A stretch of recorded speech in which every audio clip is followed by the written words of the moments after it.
Maka hal-hal yang tidak diikuti oleh umat ini tadi, upaya-upaya sebelumnya nasihat-nasihat dan sebagainya itu tadi, nah, tiba-tiba munculnya ialah takdir. Orang memahami kok keburu takdir belum dinasihati. Oh, masuk lapor dulu sama kamu untuk nasihatinya. Ya enggak kan. Lapor, saya sudah menasihati. Nah, kalau nggak lapor berarti tidak menasihati gitu. Masa gitu caranya? Makanya jangan menyimpulkan dulu. Oh, main takdir tidak menasihati. Tanya dulu. Sekarang zaman globalisasi. Angkat telepon kamu bisa tanya. Tabayun, loh apa benar kamu tidak nasihati dia? Kok main takdir? Nah, kalau kamu mendapatkan, kalau kamu menggunakan cara seperti itu, terhindar dari fitnah, terhindar dari menyimpulkan begitu saja tanpa melalui upaya-upaya tabayun dan tasabut. Coba kalau kamu lakukan begitu dengan niat yang jujur, ingin mendapatkan kejelasan, maka kamu tanya. Sehingga kamu akan dapat kejelasan apa yang sebenarnya sudah dilakukan ya, sebelum puncaknya itu, sebelum upaya tahdir itu. Wallahu a'lam bishawab.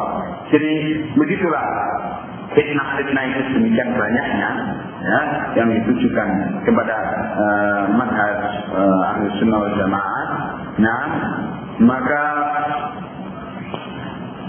kita minta terus kepada Allah Subhanahu wa taala supaya kita mendapatkan hidayah dan taufik di dalam menjalani manhaj yang benar ini.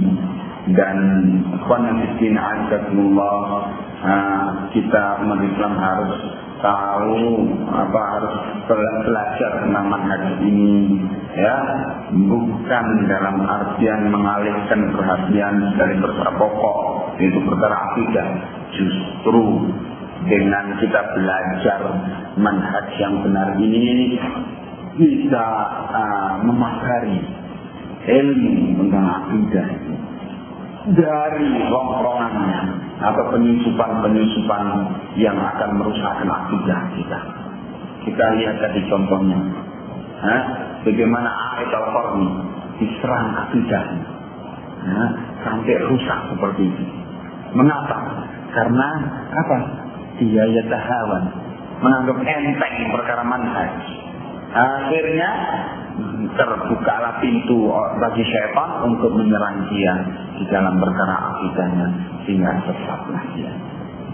Dan Syekh Ahmad An-Najmi hafizahullah menyatakan bahwa A'id al-Qarni mubtadi'un dhalil, sesat dan menyesatkan, ahli bid'ah sesat dan menyesatkan karena perbuatan dia yang ini menunjukkan kepada kita memang kita harus hati-hati di dalam masalah ini.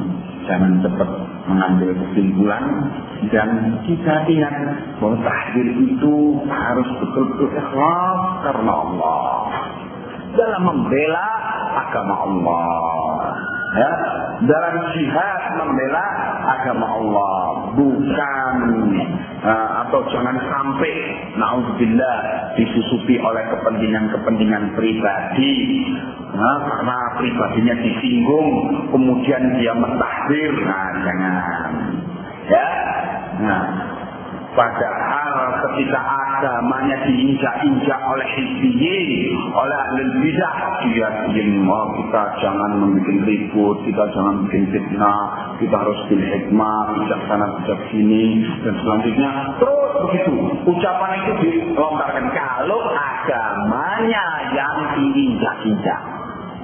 Tapi kalau pribadinya yang disentuh, masa berapi-api sampai keluar asapnya, seperti banteng ketaton. Banteng yang terluka nabrak sana nabrak sini. Kalau masalah pribadinya ini jangan demikian. Jadi harus memang ikhlas karena Allah. Perkara pribadi dibanding perkara agama terlalu kecil perkara pribadi itu. Kecil lagi. Jangan dianggap kalau masalah pribadi. Tapi masalah agama terlalu besar. Bahkan dunia dan seisinya ini dikatakan oleh Rasulullah SAW, la tusawi janahal ba'udah, tidak sebanding dengan satu sayap nyamuk. Coba, terlalu kecil masalah ini. Masalah agama, ini masalah besar dan harus dibela dan diperjuangkan dengan sungguh-sungguh karena ikhlas semata-mata untuk Allah. Nah, wallahu a'lam bishawab. Nah, untuk menutup pembahasan ini, di sini ada beberapa pertanyaan yang minta untuk dijawab.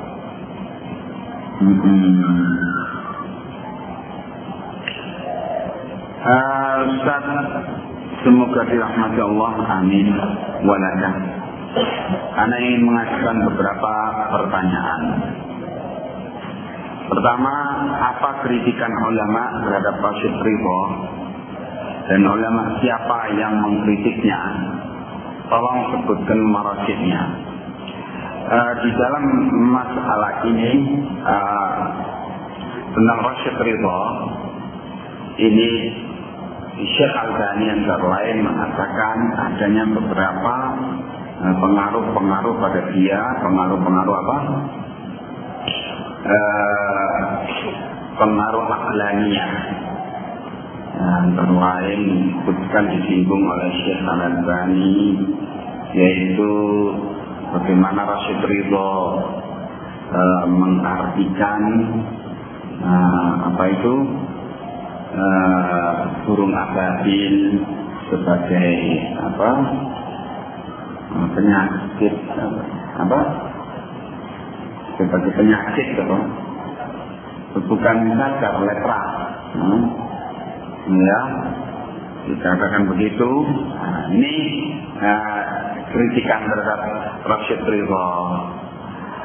Di dalam perkara Rasyid Ridho dan juga gurunya yaitu Muhammad Abduh, ini banyak buku-buku yang berbicara dalam perkara tersebut, yaitu buku-buku yang berbicara tentang aqlaniyun atau islahiyun, madrasah islahiyah, nama daripada gerakan Muhammad Abduh dan grupnya ini madrasah, menamakan dirinya madrasah islahiyah, yang di situ termasuk adanya pembicaraan tentang Rasyid Ridho. Nah, kemudian pertanyaan berikutnya, bagaimana kita menyikapi seorang ustadz yang menyatakan bahwa Rasyid Ridho dipuji oleh seorang ulama dan seorang yang mentahdirnya telah berbuat kezaliman? Ya, kalau masalah pujian kepada Rasyid Ridho memang ada, sebagaimana yang saya sebutkan tadi, bahwa ulama itu di dalam menyebutkan kejelekan seorang kadang-kadang menyebutkan kebaikannya. Ya.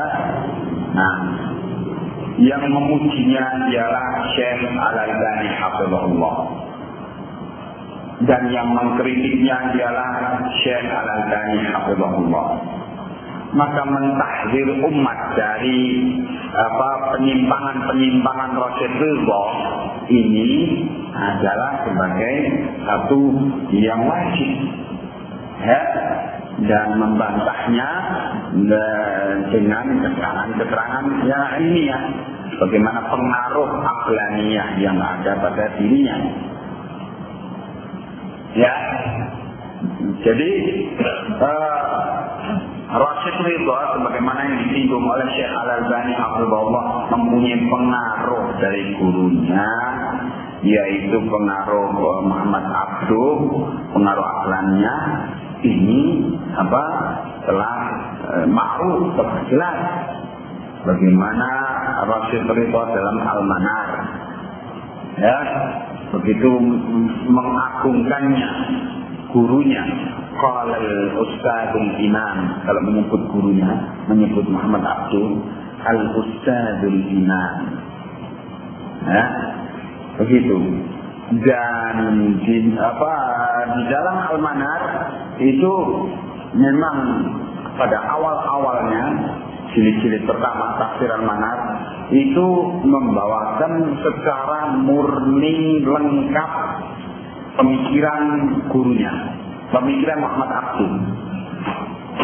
Di jilid-jilid terakhir dari tafsir Al-Manar itu sudah adanya perubahan pada diri Rasyid Ridha karena beliau semakin banyak mentelaah kitab sunnah, ya, sehingga sedikit banyak sudah terkikis pengaruh-pengaruh gurunya, tetapi walaupun demikian masih juga terbawa oleh pengaruh gurunya itu.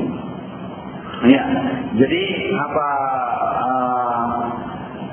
itu tidak dilakukan bahwa mentahdir memperingatkan umat dari bahaya atau kesalahan-kesalahan pemikiran Rasyid Ridha yang terbawa oleh pengaruh gurunya itu satu kewajiban. Cuman memang Syekh Al-Albani tidak menyebutkan secara rinci karena memang dalam suasana dialog, ya, direkam, atau dalam menjawab pertanyaan di Al-Aqolah, ya, cuman sedikit saja, tidak merincinya secara lengkap. Tetapi beliau sudah memberikan keterangan bahwa memang ada pada diri Rasyid Ridha itu pengaruh daripada gurunya. Maka di dalam mentahdir umat dari kesalahan-kesalahan Rasyid Ridha dari pengaruh gurunya, yang gurunya ini yaitu Muhammad Abduh, ini adalah seorang Mu'tazili tulen. Ya? Nah, kalau dikatakan bahwa yang mentahdirnya berbuat kezaliman, kalau mentahdirnya itu dengan tidak secara ilmiah, asal takdir, ya jelas kebalik. Tapi kalau mentahdirnya dengan memperingatkan umat dari kesalahan-kesalahan dia, bagaimana dikatakan sebagai suatu kezaliman? Nah, ini adalah pengaruh daripada pemahaman sururiyah, yaitu harus menyebutkan kebaikan-kebaikannya di dalam rangka untuk mentahdir umat dari seseorang itu. Ya, sehingga kalau tidak menyebutkan kebaikan-kebaikannya berarti zalim.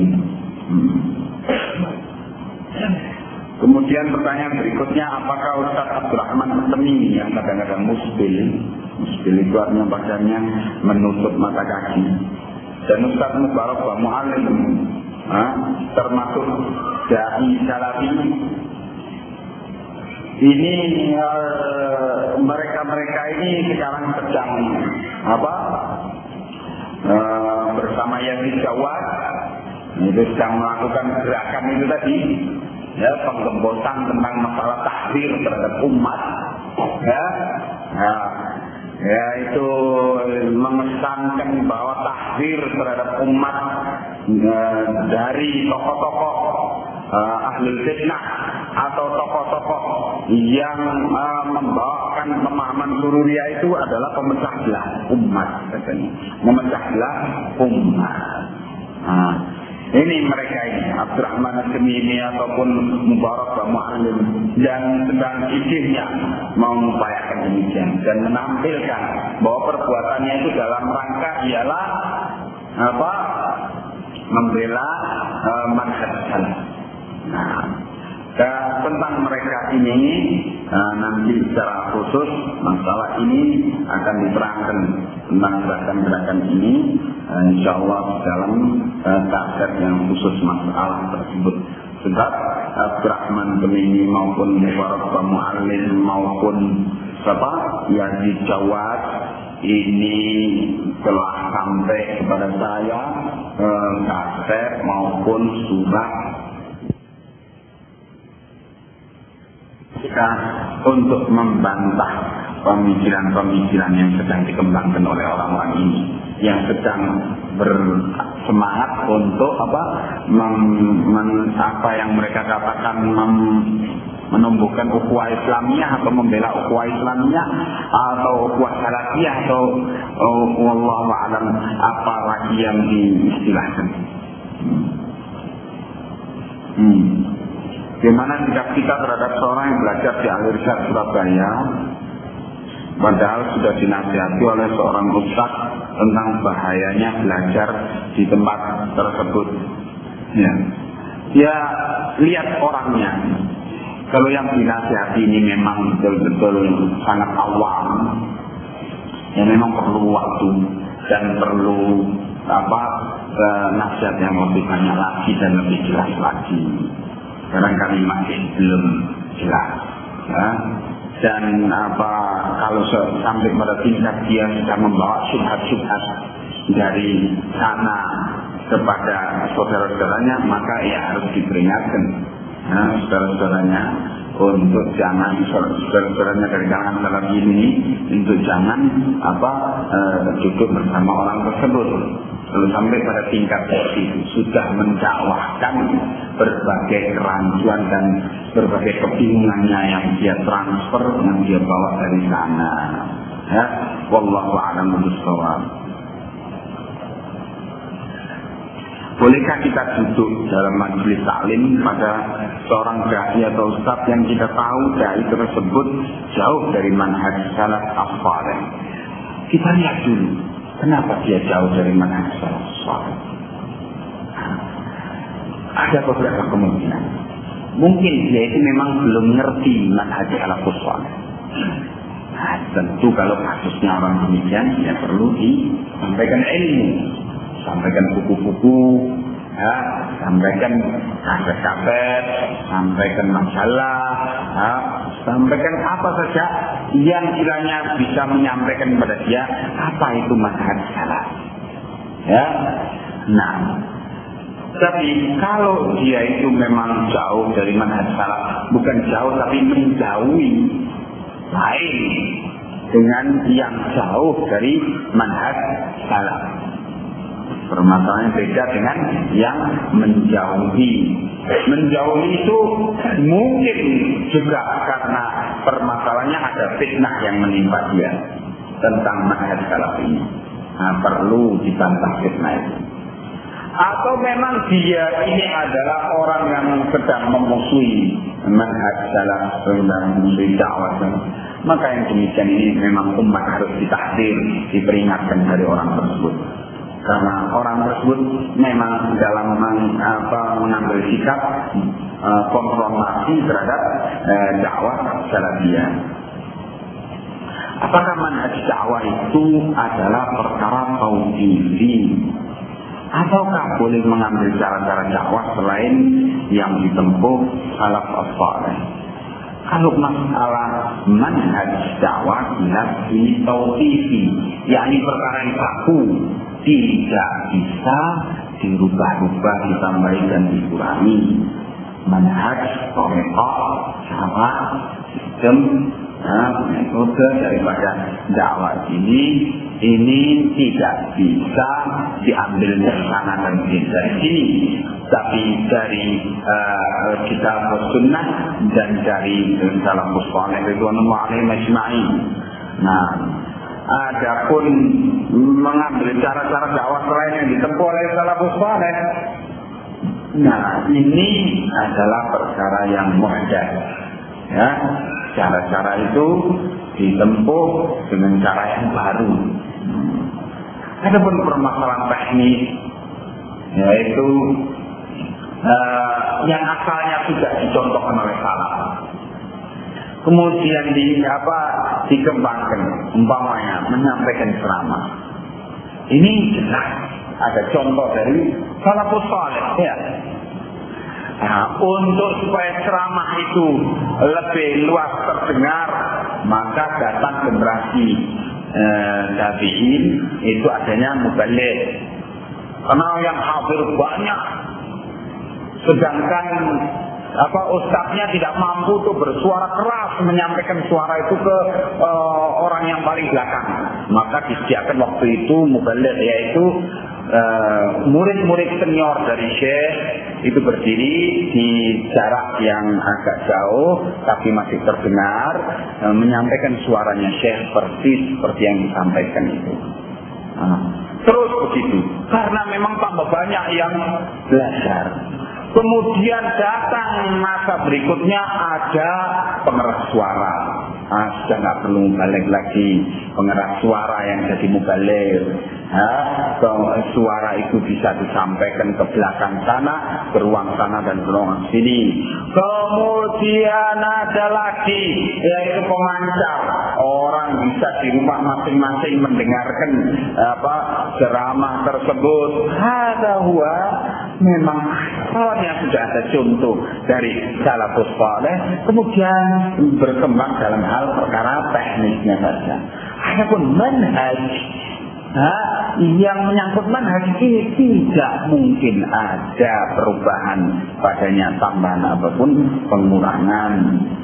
Dulu melakukan kursus dakwah keliling dari kota ke kota, para salafus saleh menunggang kuda, menunggang onta, menunggang hemar. Ini jelas ada contohnya, keluar dari kota ke kota menyampaikan dakwah.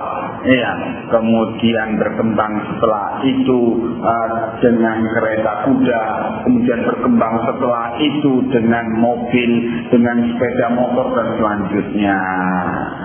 Ada masalahnya memang asasnya sudah ada contohnya, kemudian dipermudah menjadi seperti yang ada sekarang ini.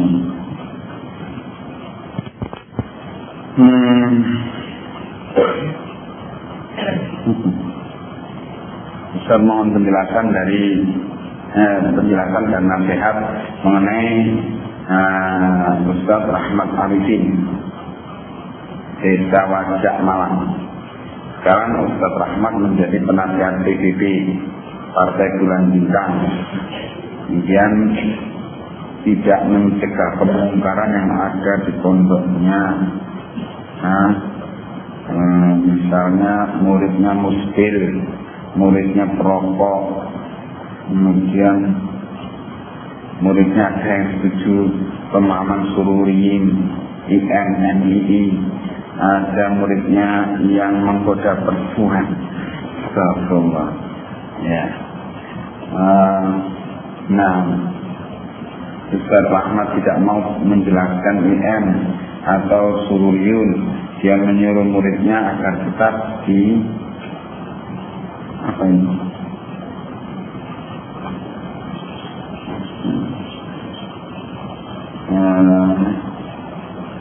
dan sebagainya. Baik, saya tidak tahu banyak tentang Ustaz Rahmat ini.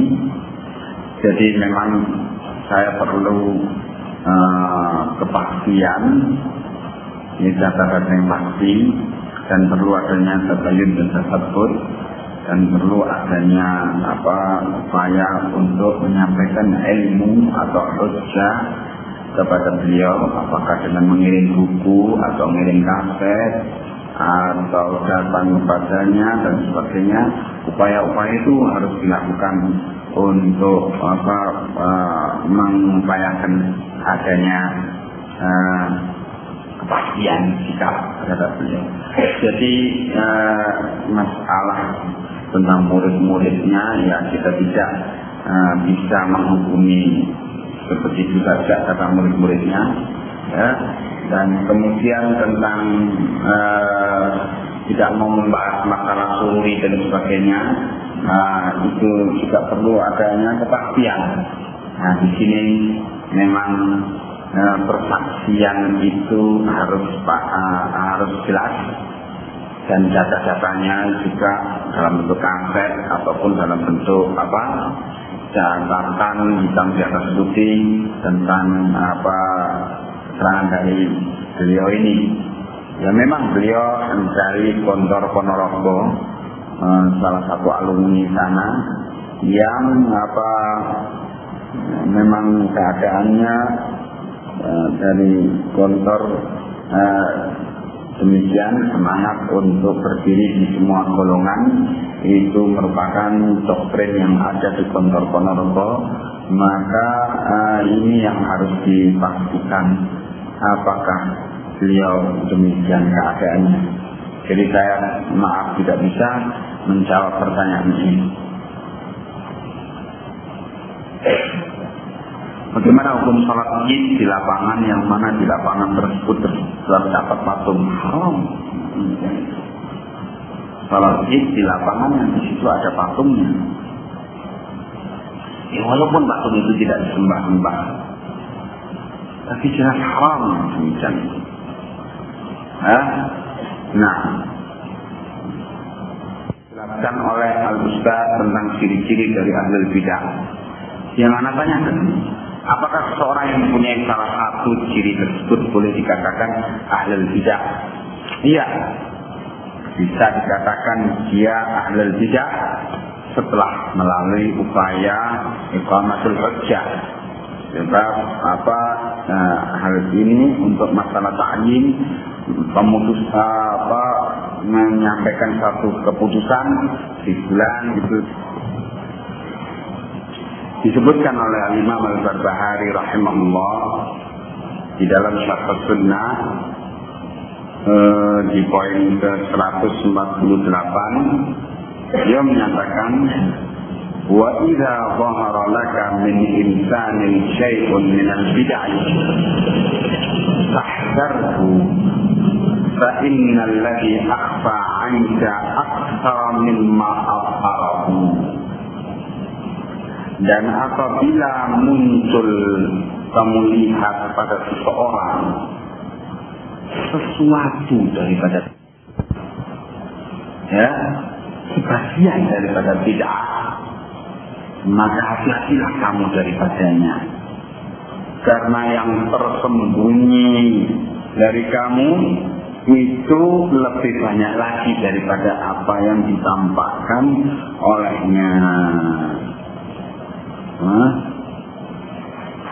Kemudian diberi catatan kaki oleh Syekh Khalid Radadi hafizahullah pentahqiq kitab Syarh Sunnah ini.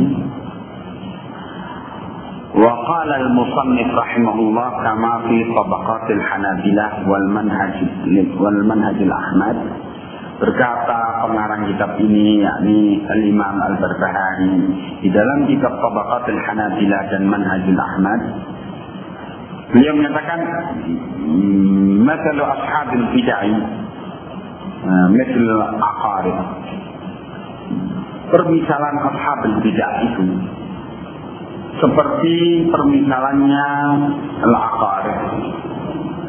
Yakni kala tinggi. Yusfinuna ru'usahum wa abdanahum fit turab. Mereka itu mengubur dirinya, badannya dan kepalanya di tanah. Salah sendiri. Wa yukhrijuna adnabahum, dan mengeluarkan buntutnya di atas permukaan tanah. Jadi buntutnya yang ada bentuknya, ada bisanya ini yang dikeluarkan di atas permukaan tanah. Nah, apa bahasanya itu? Sengat, mengeluarkan sengatnya di atas permukaan tanah. Ya. Sementara kepalanya dan badannya disembunyikan di dalam tanah, di lubang tanah. Nah, Faidah tamakkanmu, kalau dia mempunyai kesempatan untuk menyengat, ladahu, maka mereka pun akan menyengat. Orang lewat kan nggak lihat apa-apa, nggak lihat kalah sedikitnya atau apa. Kalau lihat kalah sedikit kan waspada. Jadi ini memunculkan sedikit saja dari ekornya itu yang mengandung sengat itu. Maka bila mempunyai kesempatan, maka mereka pun mengingat. Wa kadzalika ahlul bidah. Demikian pula ahlul bidah.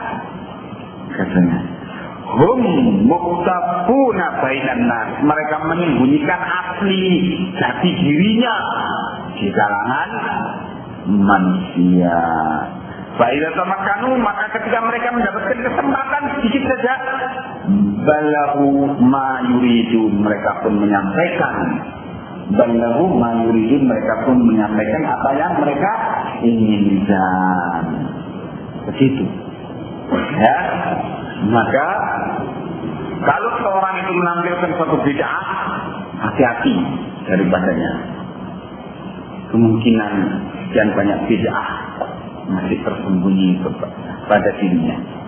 Atau paling tidak, dia sudah berani untuk menggunakan bid'ah atau berbuat bid'ah atau menyatakan bid'ah atau menyerukan kepada bid'ah, maka tidaklah sebagai suatu yang mustahil untuk dia berani pula di dalam perkara bid'ah.